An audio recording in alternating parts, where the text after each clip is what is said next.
what I got out of racing? Yeah, racing is, it's just so much fun because it's such a. I mean, I don't consider myself to be a particular adrenaline junkie, but it is just so much fun. That getting to the start line when you're all sitting there, 20, 30 bikes on the start line, and the guy's got the lights or the flag, and you're just pumped up and you're ready, and you're nervous and you're scared and everything else. And the second the lights go out, that just evaporates, and you're only thinking about going as fast as you can go.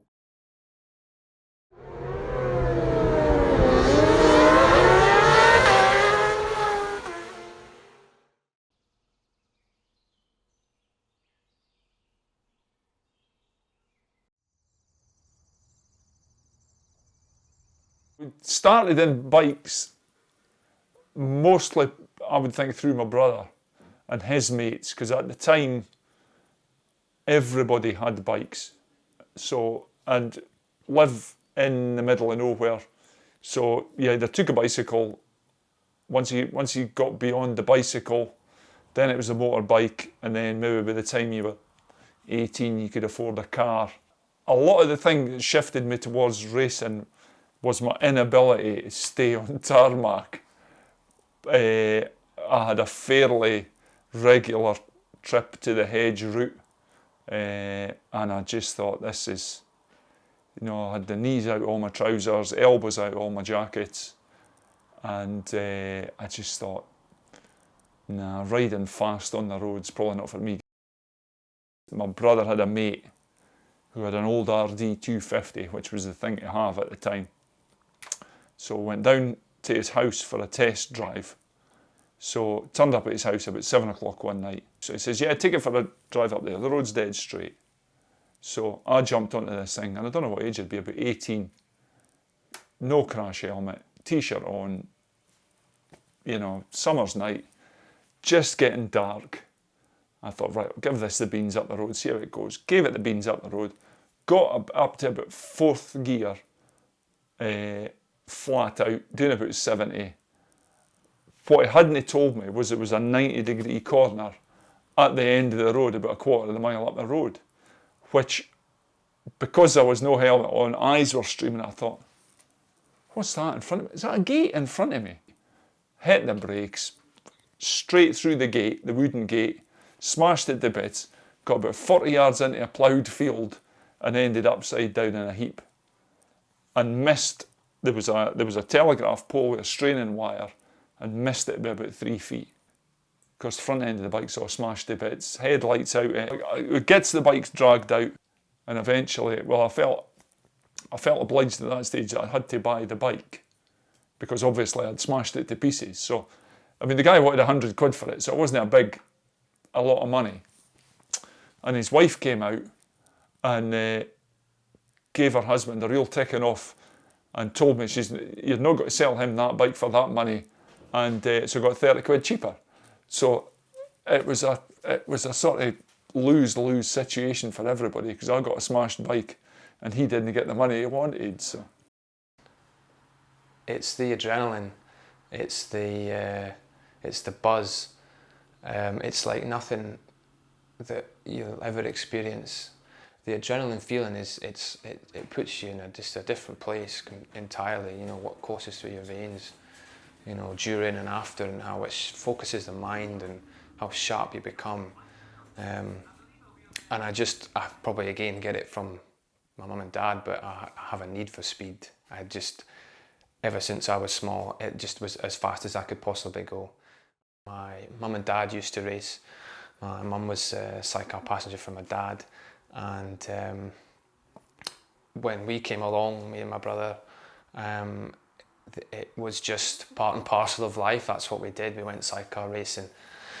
My mum and dad stopped racing and then sponsored a couple of lads to ride. So, I grew up in the paddock.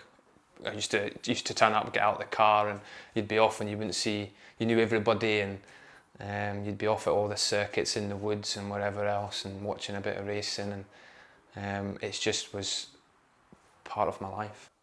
I think if you look at a lot of racing, you see a lot of the second or third generation get a bit more of an opportunity because they've got the backing of the previous generation. So the only reason I've got as far as I've got is because I've got the backing of my parents behind me. So they went racing on their own, whereas I've got this fantastic backing and family behind me. So then it gives you more fun. If I was doing this without my mum and dad, I wouldn't be sitting here.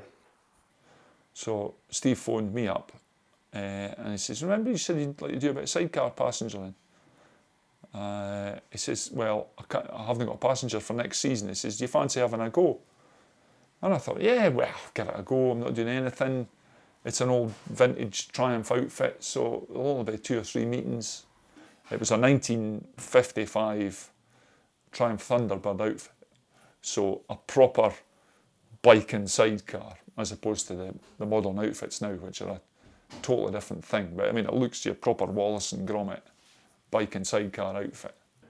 Yeah, I always wanted to be the driver. Yeah, I don't know why. I just always wanted to drive. When I was growing up, I watched Steve Webster, multiple world champion, and you know, he was sort of my hero, if you like, when I was growing up, and he was the driver. So that was, I suppose, that was what I wanted to do. So to get your licence, because I didn't have a licence for, it's a different licence for sidecar passengering, so I had to go and do a training day. So as it turned out, the training day was on the Saturday at East Fortune. I went up on the Saturday, and another guy we know had an old Royal Enfield outfit, which was pretty similar. So I did the training day on that. So I was finished about 2 o'clock in the afternoon, came home, jumped in the car, got the wife and kids, everything loaded up. We drove down to Mallory on the Saturday night, turned up at the race meeting for the first race of the season. Never hadn't been round a corner on the bike. We'd only ever been in a straight line. So really hadn't a clue. And Mallory's, you know, is quite a tight, twisty, other than Gerrard's, which is a big, long, sweeping corner.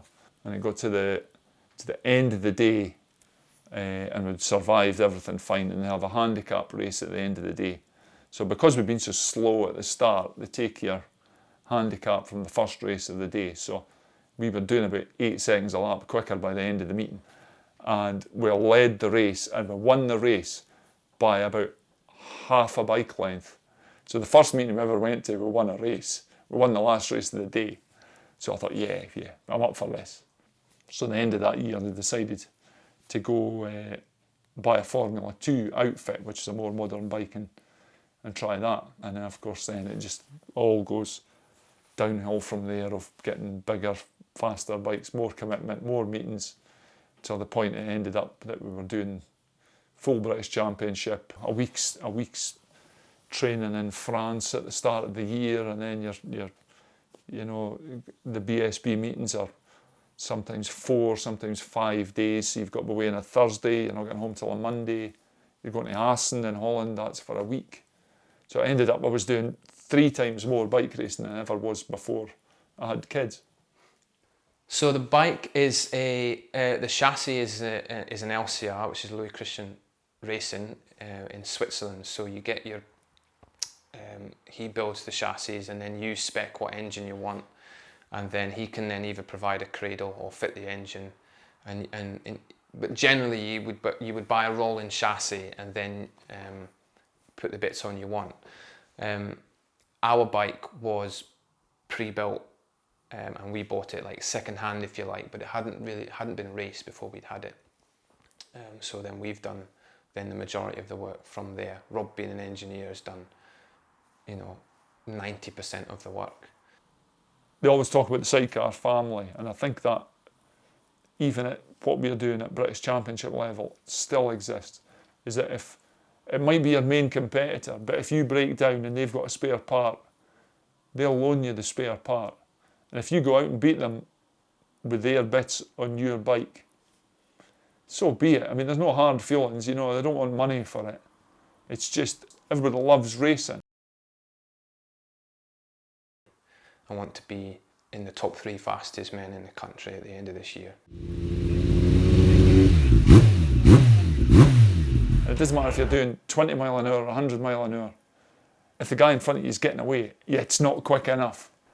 Oh, it's just amazing. Because everything was going perfect. The season was fantastic. It all sort of came crashing round their ears at Knockhill. I can still see it now, coming straight for the fence. And I just remember thinking, Christ, we're going a bit hot in here. And at that second, bang, the bike just turned left. And the next thing I knew, it was just mid-air, cartwheel and then mid-air.